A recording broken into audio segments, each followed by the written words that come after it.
Bom dia. Então, o nosso assunto hoje é hemograma, é um assunto bem extenso, mas a gente vai pegar os principais pontos, focando na prática e na nossa visão como patologista clínico, o que a gente faz dentro do laboratório, tá bom?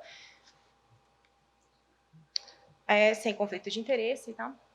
Então, assim, o hemograma, ele é o exame que avalia as células do sangue periférico, né? O que é importante vocês saberem? Hoje em dia, esses hemogramas, eles são exames feitos em contadores eletrônicos, então são exames automatizados, mas é super importante a gente frisar aqui que os contadores hematológicos, por mais que toda a tecnologia exista hoje em dia, não dispensa totalmente a microscopia, tá? Então, vai sempre ter aqueles exames que vocês vão receber lá no pronto-socorro, na UPA, que vai vir um resultado parcial, aguarda avaliação microscópica. O que é isso? São exames que a máquina teve dúvidas, porque a máquina não consegue ver tudo, né? E ela vai disparar alarmes, que são esses flags que estão escritos aí, né? E a partir daí, então, vão ser feitas lâminas e a gente vai fazer análise microscópica para ver o que tem de alterado nessas lâminas. Esse é um exemplo de lâmina, só para vocês verem, tá?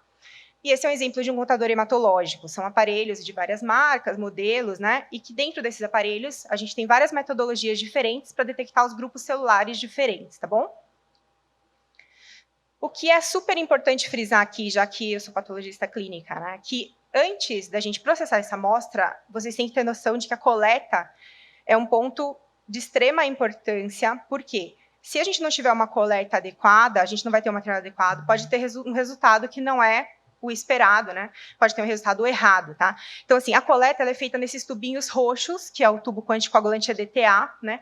E esse tubinho é importante que seja respeitado o volume de cada tubo. Existem várias marcas também em volumes diferentes. Por exemplo, tubinho de 2 ml, você vai ter que respeitar ali 1,6 ml, isso vai ser padronizado, tá? Vai ter uma marca no tubinho. Por que isso é importante? Se você coletar o volume maior ou menor do que o especificado, pode dar alteração, a amostra pode ficar diluída, tá?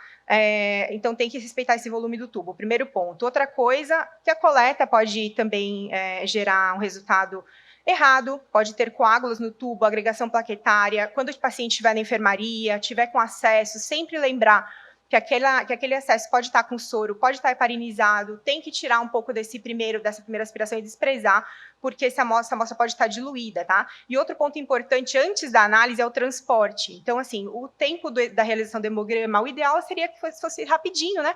Dentro das primeiras 4, 6 horas, nem sempre isso vai acontecer, muitas vezes vai vir exame lá do interior para a gente fazer aqui em São Paulo, isso acontece sempre, né? Pode fazer, não tem problema, desde que esse sangue seja bem acondicionado, né? Então, se ele for ser transportado nos tempos ali, então ele tem que ser refrigerado, ele não pode ser chacoalhado durante o transporte, porque isso pode gerar hemólise, né? Então, que é o rompimento da parede das hemácias, que pode falsear o resultado, né? Dentre outros muitos fatores, gente. Então, eu estou pontuando os principais aqui, só para vocês verem como tem detalhes antes da gente fazer o exame, tá? Então, assim, vamos começar a falar dos componentes do hemograma, né? Quando a gente pega o hemograma, ele vai ter 3 partes. A primeira parte é o eritrograma, que vai falar da série vermelha. A segunda parte é o leucograma, que vai falar da série branca. E as plaquetas, que geralmente ficam na parte de baixo do exame, né? Esses são os componentes. Então, na série vermelha, a gente vai ter contagem de eritrócito, hemoglobina, volume corpuscular médio, vai ver o tamanho das hemácias, a concentração de hemoglobina, né? O RDW, que vai ver o tamanho das hemácias ali, se eles são regulares ou estão muito alterado o tamanho entre eles. Aí vai ter a contagem total de leucócitos e o diferencial. Dentro desse diferencial vai ter neutrófilos, linfócitos, monócitos, eosinófilos, basófilos e a contagem de plaquetas, tá? Gente, no sangue, vocês têm que saber o quê? O sangue tem que ter normal, tem que ter célula madura, é isso, tá? Então, assim, se a gente tiver célula que não é madura ali, tem alguma coisa errada, tá? Então, eu vou colocar uma figura só para ilustrar aqui também, mais para frente vocês vão ver. Essa é a cara da hemácia, ela é um disco bicôncavo, tá? Dentro ali do hemograma, vocês vão pegar a primeira parte do hemograma, vocês vão ver a série vermelha, vocês vão começar a olhar, né? Eu vou ver a contagem de hemoglobina. Então, se tiver abaixo do valor de referência, é anemia, tá? Então, tudo que você for olhar, aqueles parâmetros que estão ali, todos você vai comparar com o valor de referência, tá? Então, a gente vai começar a olhar ali, tá baixa, a hemoglobina tá baixa, então tem anemia. Como que é essa anemia? A célula está com volume normal, está com VCM normal, então ela é normocítica. Não, ela está com volume menor, então ela é microcítica, né? Então, e a concentração de hemoglobina ali, está normal? Não, está diminuída, então ela é microcítica hipocrômica. O que pode ser? Uma anemia ferropriva. Então, você vai comparando com o quadro clínico que você tem do paciente, tá? E outra coisa que vai aparecer também, e outra coisa que eu estava pulando aqui, né? Esses valores de referência, eles variam de acordo com o sexo e com a idade do paciente, tá? E ele já vai sair automaticamente no exame. Quando sair o exame, já vai aparecer valor de referência para aquela idade, para aquele sexo, tá bom? Então, vocês já vão olhar aquilo ali que vai sair, já vai ser os valores de referência preconizados pelo seu serviço, né? Além disso, tá? Outra informação que vai ter no eritrograma, que vocês vão olhar em conjunto com esses dados, tá? Vai ser se tem alteração na morfologia ou inclusões nessas células, tá? Que juntos com essas outras alterações podem indicar diferentes diagnósticos clínicos, né? Então, assim, pode ter diferença no tamanho das células, pode ter diferença na cor, pode ter formas anômalas. Então, o que são essas formas anormais? São essas células, essas formas que estão aqui, tá? Por exemplo, né, vamos supor que chegou lá uma criança do pronto-socorro, essa criança chegou com uma crise de dor em membros inferiores, né, ela foi fazer o hemograma e ela está com uma anemia, né, e essa anemia ela tem um VCM normal, então é normocítica, e ela está com um RDW aumentado, que quer dizer que o tamanho das células estão irregulares, e aí quando apareceu embaixo escrito assim, presença de drepanócitos, que é esse número 4 aí, tá? Isso aí são umas células em formato de bananinha. Você vai olhar e vai falar assim, gente, isso aqui deve ser anemia falciforme. Já vai hidratar, fazer medidas, analgesia, pedir avaliação do hematologista. Então, você fez sua parte como clínico, muito bem, né? Pode também ter também inclusões nos eritrócitos, que são essas células aqui, esses nomes aqui, tá? Cristais, parasitas, tudo isso pode aparecer na parte inferior do eritrograma, tá? Quando vocês verem isso, sempre tomem nota. E se ficarem com dúvida, liguem para o laboratório para perguntar também, tá? Isso aqui é para ilustrar, né, as principais variações que a gente pode ter, então, de tamanho, desde normal até célula pequenininha, aumentada, tamanho de alteração de cor. Essa policromasia aqui é quando tem alteração na cor da série vermelha, que geralmente é a presença de reticulócitos, que está muito alterado com anemias, associada com anemias hemolíticas, hemorragias, tá? Aí aqui, ó, a alteração na forma, as inclusões, os cristais, né? Então, tudo isso a gente pode ter na série vermelha, que é um exemplo das alterações morfológicas. Tá vendo que daquela forma que parece uma balinha soft, que é o normal, ela pode ter várias alterações, isso não é normal, né? E outro ponto que eu quero falar aqui, que a gente também pode ver da série vermelha, nem sempre vai aparecer direto no exame, quando aparece aquele parcial, mas depois ele pode aparecer na parte da série vermelha eritroblastos, tá? Quando aparecer isso, eritroblasto, ele é um precursor de série vermelha. Como eu falei antes, a gente só tem no sangue célula madura, tá? Então era para ter só ali a última figurinha ali, que é a hemácia, e às vezes pode ter o reticulócito, se for alguma coisa reacional, né, que é o segundo. Agora, todas essas células nucleadas aqui são os eritroblastos, né, que são precursores. Pode estar presente em várias situações, como reações inflamatórias, infecciosas, ou leucemia mieloide, mas nunca é normal. Isso aqui é muito importante saber, porque quando aparecer que tem essas células, elas podem ser confundidas com os leucócitos pela máquina, tá? Então, sempre quando acontecer isso, a gente vai ter que fazer uma contagem, tirar essas células nucleadas da contagem de leucócito, para não falsear a quantidade de leucócito, tá bom? Olha só quanta coisa a gente já tem que fazer só na série vermelha, tá? Vou pular aqui para o leucograma, para depois, no fim, a gente vai dar outros exemplos, tá? O leucograma, daí, vai avaliar a série branca, né? Dentro da série branca, a gente vai ver o diferencial. Então, a gente vai ter essas células aqui, que são os neutrófilos, eosinófilos, basófilos, monócitos, linfócitos, tá? Então, assim, esse esquema é só para mostrar como eles são mais ou menos. O neutrófilo é uma célula bem madurinha, com núcleo segmentado. O eosinófilo é uma célula mais laranjadinha. O basófilo é uma célula com granulação bem grosseira. O linfócito é uma célula bem menorzinha, com núcleo bem maduro. E o monócito é uma célula mais acinzentada, tá? Isso aqui é normal. Você vai ver isso no sangue. Graficamente, eles são assim, tá? E eu vou colocar umas figuras para ilustrar aqui. Então, essa é a cara do nosso neutrófilo segmentado ali. Pode ter no sangue também o bastonete, que é esse aqui. O bastonete, ele é um granulócito, que é uma etapa anterior ao neutrófilo. Ele também é normal se ele tiver até 10% no sangue, tá? Então, assim, em vez dele ter o núcleo segmentado, ele vai ter um formato de C, ele não tem segmentação ainda. Se tiver até 10% do bastonete ali e o neutrófilo, normal. O que não é normal? Não é normal se eu tiver as células precursoras, que estão do lado esquerdo ali, ó.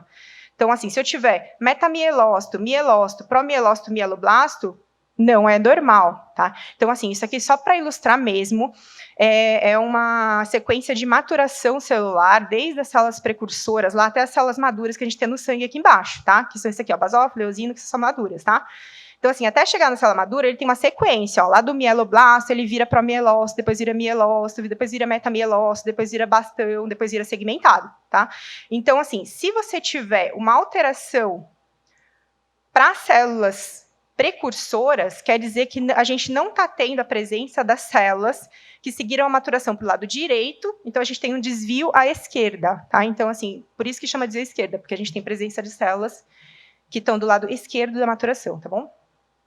Então, essa aqui é a cara do eosinófilo, que é uma célula laranjadinha, o basófilo, normal, células que estão lá no sangue, tá? Monócito, o linfócito. E esse aqui é o plasmócito, eu pus só para ilustrar. Normalmente, a gente não tem plasmócito no sangue. Pode ter, sem ser doença, pode ser alguma coisa reacional. Em pessoas idosas, se tiver aumentado, pode ser neoplasia de células plasmocitárias, tá? E assim como na série vermelha, os leucócitos também têm os valores de referência, que são preconizados pelo serviço, vocês sempre vão comparar com os valores de referência ali, para ver se está dentro do normal.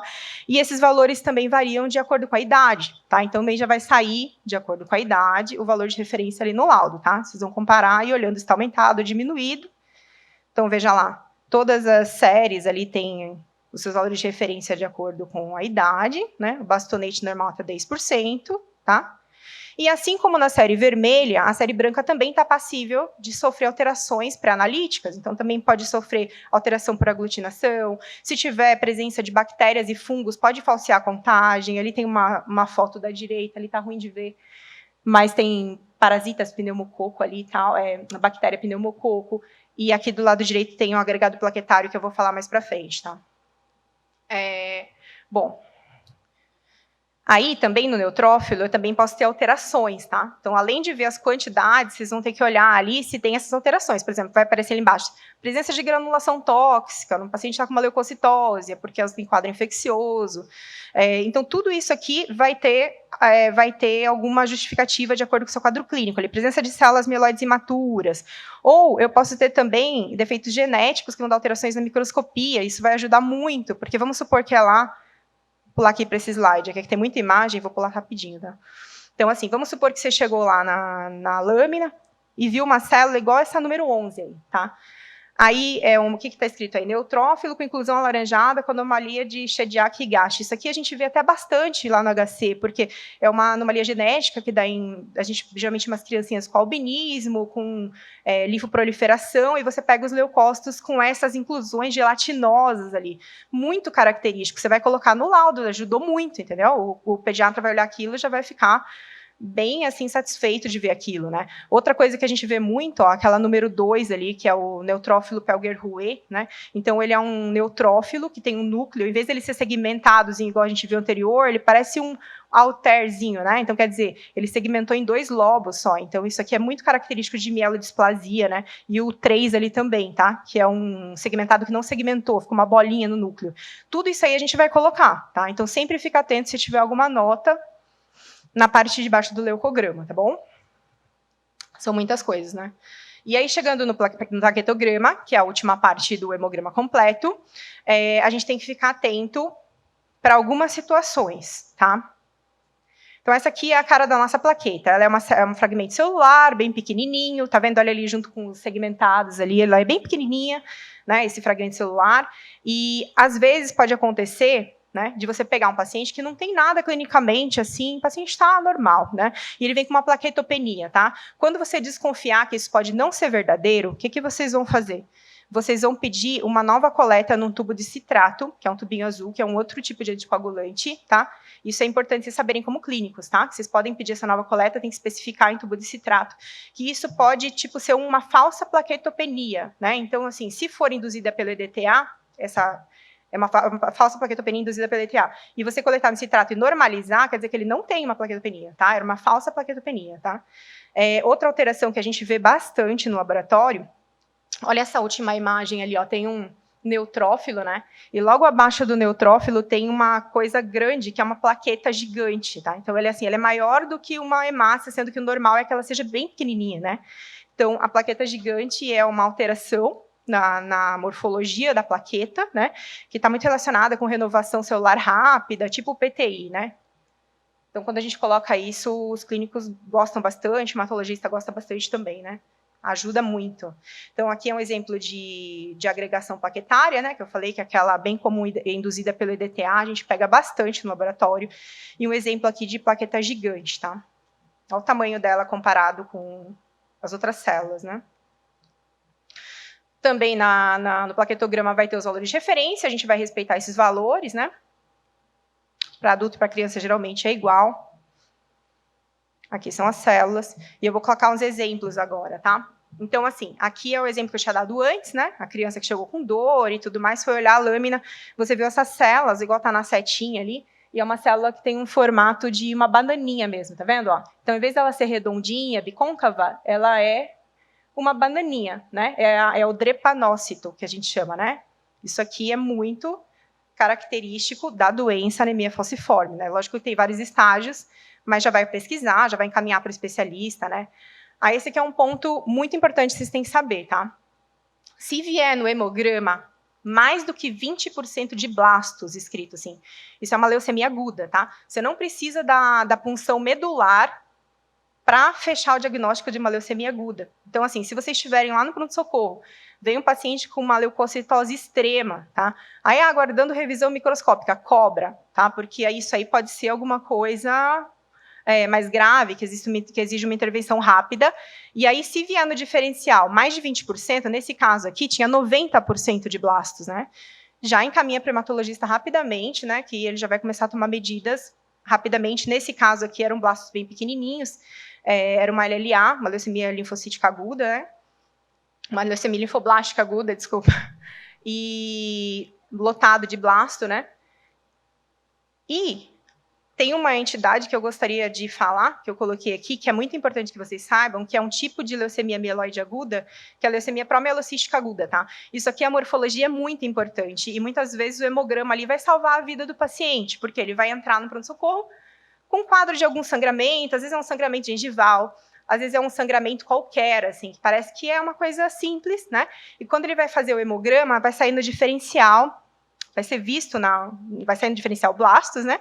E vai ser visto na lâmina uma célula desse tipo aqui. Isso aqui é super característico, tá, gente? Então, é um blasto cheio de grânulo. Esses muitos grânulos fazem bastões, que são os bastonetes de Auer, e esses muitos bastonetes formam paliçadas, que são essas células aqui que a gente chama de fagoticel. Quando aparecer isso, encaminha rapidamente mesmo para é a maior emergência que a gente tem dentro das leucemias agudas, tá? Porque o paciente pode fazer CIVD na sua cara, ali morrer, entendeu? E o tratamento, existe um tratamento bem assertivo, que é o ATRA, né? Que é uma medicação que se feita rapidamente, você vai salvar a vida do paciente, né? Então, quando aparecer isso, já fiquem de olho. Então, se tiver mais de 20% de blastos, leucemia aguda, e nesse caso aqui da leucemia promielocítica aguda é a mais grave de todas potencialmente, tá? Mas tem um tratamento assertivo. Aí, outro aqui exemplo que eu coloquei, ó, é um sangue periférico. Veja que esse sangue não tem só célula madura, ele está bem esquisito, né? Então, ele tem ali, além de ter o segmentado, ele tem promielócito, tem mielócito, tem metamielócito, tem até um eritroblasto ali em cima, né? Então, isso aqui é um desvio à esquerda. Isso aqui pode ser várias coisas, né? Então, isso aqui pode ser um quadro infeccioso, se você tiver uma clínica compatível, ou isso aqui pode ser uma leucemia mieloide, se você tiver uma leucemia mieloide vai ser fechada por biologia molecular, né? Se for uma LMC, no caso desse paciente tinha uma LMC, mas assim, já é muito sugestivo, um paciente idoso que chega com um quadro crônico, com essa leucocitose, com desvio esquerda, né? Aqui no caso a gente tem também eosinófilo imaturo, basófilo mais imaturo, então isso aqui era uma leucemia mieloide crônica, tá? Mas o desvio esquerda nem sempre vai ser uma leucemia, tá bom? Ele pode ser reacional também. E esse aqui é um outro exemplo, que é uma coisa que a gente pega bastante no hospital também. Então, chegou um paciente aqui mais idoso também, tá, gente? Com uma linfocitose, né, persistente, mais de 5.000, né? E veio na lâmina, veio no hemograma escrito assim, mais de 5.000 linfócitos, aí escrito embaixo uma notinha assim, ó, manchas de Gumprest. Tá? Quando aparecer isso, muito característico de leucemia linfocítica crônica, tá? Entendeu? Então, olha o tanto de informação que um simples hemograma pode dar para o clínico, né? Desde uma simples anemia até uma leucemia super grave que você pode salvar a vida do paciente, né? Então, qual que é a mensagem que eu gostaria de falar para vocês, assim? Nós, patologistas clínicos, estamos no laboratório, né? Se vocês souberem que tem assessoria médica no laboratório e ficarem com dúvida, liguem, perguntem o que pode ser, a gente vai ajudar, vai olhar a lâmina, vai revisar a lâmina. E é isso, né? É um assunto bem extenso, mas eu quis colocar aqui os principais pontos que a gente costuma ver no laboratório clínico, tá bom? Obrigada.